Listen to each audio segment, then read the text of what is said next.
किसी ने बड़े कमाल की बात कही है कि पानी में गिरने से इंसान की मृत्यु नहीं होती। इंसान की मृत्यु तब होती है जब उसे तैरना नहीं आता।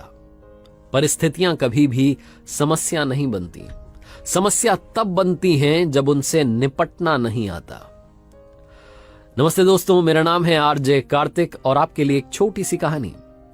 यह कहानी एक दिव्यांग राजा की, जिसके राज्य में कहीं कोई समस्या नहीं थी। सब लोग खुश थे, ऊपर वाले को धन्यवाद करते थे कि इतने अच्छे राजा साहब आपने हमारी जिंदगी में भेजे।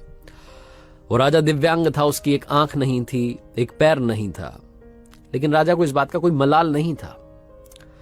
एक दिन राजा अपने महल की गैलरी में घूम रहा था, उस गलियारे में घूम रहा था और पोर्ट्रेट्स देख रहा था। जो शानदार पेंटिंग्स लगी थी उनको देख रहा था। वो जो शानदार पेंटिंग्स थी वो उसके पूर्वजों की थी, उसके पिताजी की, उनके पिताजी की, उनके पिताजी की। और राजा घूमते घूमते उन पेंटिंग्स को देखते देखते, निहारते हुए सोच रहा था कि कितने शूरवीर खानदान में मुझे जन्म लेने का मौका मिला। ऊपर वाले का धन्यवाद है, मेरे पिताजी इतने शूरवीर थे, उनके पिताजी इतने शूरवीर थे। वो देखता चला जा रहा था और जब आखिरी पेंटिंग को देखा और उसके बाद में खाली जगह को देखा तो चिंता में पड़ गया। उसे मालूम था कि अब यहां पर जो पेंटिंग लगेगी वो उसकी लगेगी। इस बात की चिंता नहीं थी कि वो मरने वाला है या मर जाएगा, मरना तो सबको है।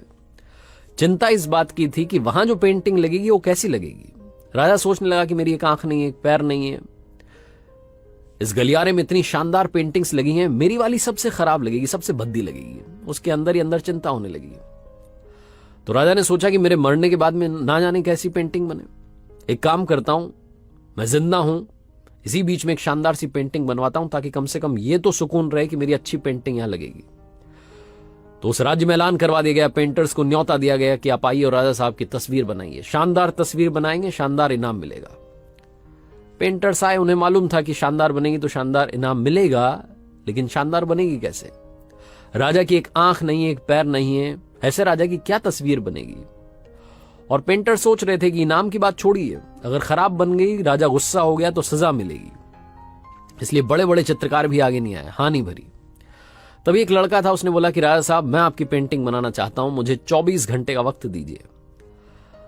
बड़े बड़े पेंटर आश्चर्य में पड़ गए कि लड़का क्या चाहता है, मतलब फांसी पर लटकना चाहता है, राजा को गुस्सा दिलाना चाहता है, क्या पेंटिंग बनाएगा? राजा को भरोसा था, उसने बोला कि ठीक है, आप बना करके लाइए। अगले दिन वो लड़का पेंटिंग बना करके लाने वाला था। दरबार भर चुका था, दूर दूर से लोग आए हुए थे देखने के लिए कि लड़का क्या पेंटिंग बना करके लाएगा। और लड़का जब वो पेंटिंग बना करके लाया राजा की, तो हर कोई ताली बजाने लगा, सीटी बजाने लगा। राजा ने जब वो पेंटिंग देखी तो खुश हो गया। राजा ने सोचा कि वाह, मतलब इससे अच्छी पेंटिंग तो उस गलियारे में नहीं है, ये अब तक की सर्वश्रेष्ठ है। राजा ने उस लड़के को बड़ा इनाम दिया। आप सोच रहे होंगे लड़के ने उस राजा की जिसकी एक आंख नहीं थी, एक पैर नहीं था, उसकी क्या पेंटिंग बनाई होगी? उस लड़के ने राजा को एक घोड़े पर सवार दिखाया।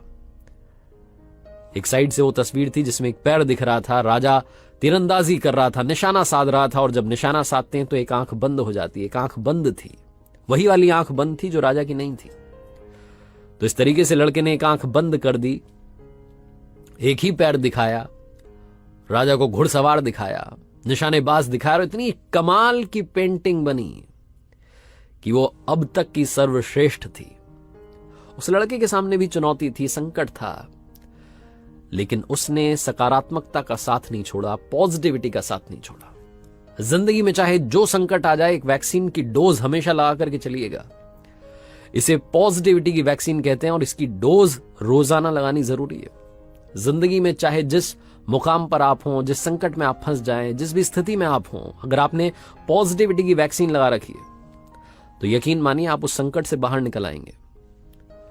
बस आपसे इतना सा कहना चाहता हूं कि जिंदगी में उम्मीद का साथ मत छोड़िएगा, क्योंकि जिसने उम्मीद का साथ छोड़ दिया, जिंदगी उसका साथ छोड़ देती है।